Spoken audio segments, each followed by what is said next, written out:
নমস্কার বন্ধুরা, আজকে একটা নতুন রেসিপি চিংড়ি মাছের গোল্ডেন ফ্রাই। গোল্ডেন ফ্রাই করতে গেলে চিংড়ি মাছগুলো এই জায়গাটা কেটে কেটে নিতে হবে, তাহলে মাছটা সোজা থাকবে।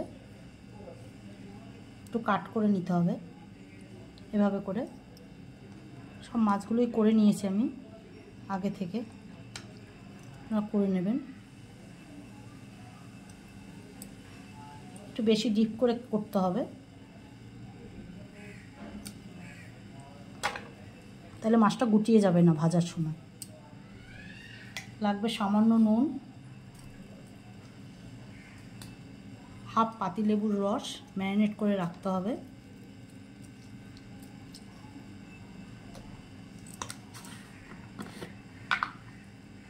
আর লাগবে গোলমরিচের গুঁড়ো হাফ চামচ।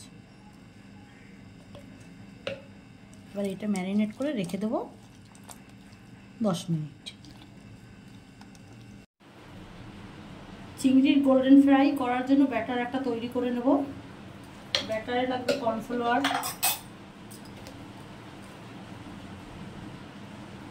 2 চামচ,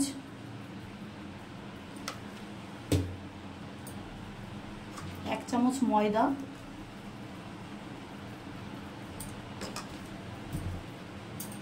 লাগবে একটুখানি গোলমরিচের গুঁড়ো, খুব সহজভাবে করছি। একটু দিয়ে দেবো চিলি ফ্লেক্স অল্প,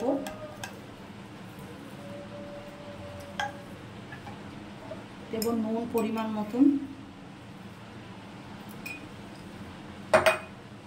দেবো কালারের জন্য একটু কাশ্মীরি লঙ্কার গুঁড়ো, আর ডিমের সাদা অংশটা অল্প দেবো।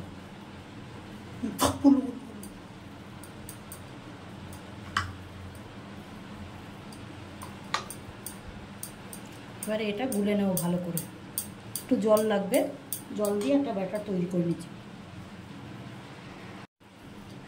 ডিমটা দিয়েছি, ডিমটা দিয়ে একটু জল দেব, সামান্য জল। আর এখানে আছে রসুন বাটা 4-5 কোয়া রসুন বাটা, আর একটু আদা বাটা। বেশি পাতলা বাটারটা করব না, একটু ঘন ঘনই থাকবে। একটু ভালো করে ব্যাটারটা তৈরি করে রাখবো, আর একটু জল লাগবে। মাছটা ম্যারিনেট করে নিয়েছিলাম, গোলমরিচ, নুন আর পাতিলেবু দিয়ে ম্যারিনেট হয়ে গেছে। এবার ব্যাটারটাও তৈরি করা আছে, এবারে ভেজে নেব। একটা ফ্রাই প্যানে তেল দিয়েছি, এটা ডুবো তেলেই ভাজা হবে। চিংড়ি মাছগুলো এভাবে করে ব্যাটারে ডুবিয়ে নিচ্ছি, ডবল ভাজা হবে। ডুবিয়ে এবার তেলে ছেড়ে দিচ্ছি।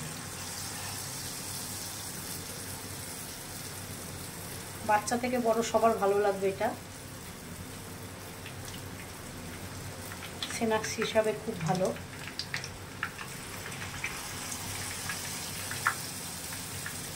হ্যাঁ, সবগুলো দিয়ে এবার ভেজে নিচ্ছি। একবার হালকা করে ভাজা হয়ে গেছে, এবার তুলে একটু ঠান্ডা করে আবার ডবল করে ভেজে নেব, তাহলে মশমশাটা ভালো হবে।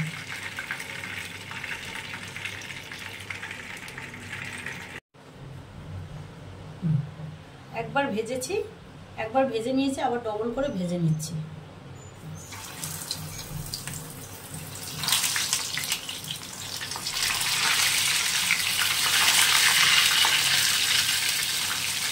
গ্যাসের আগুনটা একদম হালকা থাকবে।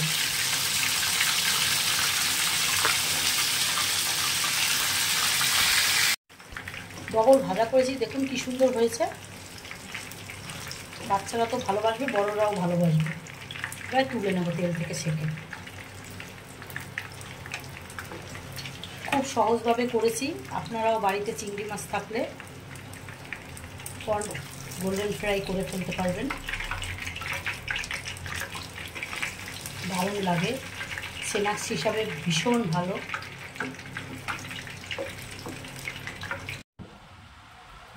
আমার চিংড়ি গোল্ডেন ফ্রাই রেডি।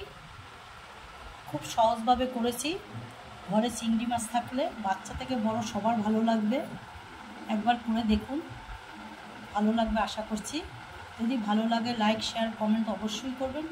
আর যারা আমার নতুন চ্যানেলে, তারা আমার চ্যানেলটাকে সাবস্ক্রাইব করবেন আর কেমন হলো জানাবেন।